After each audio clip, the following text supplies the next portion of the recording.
जय जगन्नाथ जय श्री राम भाई मैंने आपन को आज किसी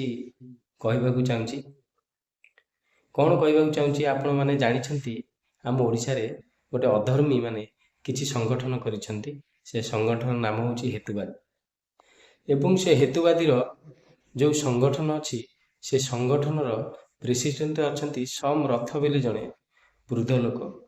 सी लेक्चर मध्य थिले बोली मु शुणवाक पाऊँची तांकू गोटे प्रेस मीट रे गोटे सांबादिक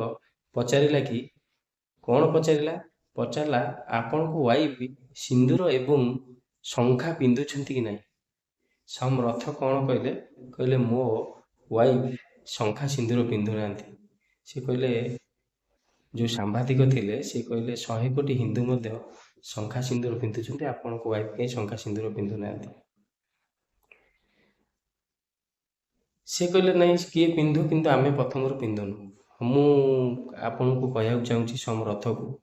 आपण ख्रीस्टियान ही पारती किंतु आमे ख्रीस्टियान नुहे आमे हूँ सनातनी धर्म अवलंबी एवं आपण को वाइफ शंखा पिंधु कि सिंदूर पिंधु कि न पिंधु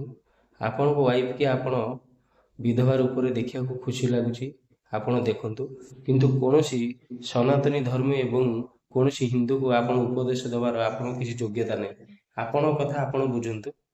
आउ अन्य मान को किसी उपदेश देले आपण कथा के शुणबेनि कारण आपण अधर्मी बेली सेटा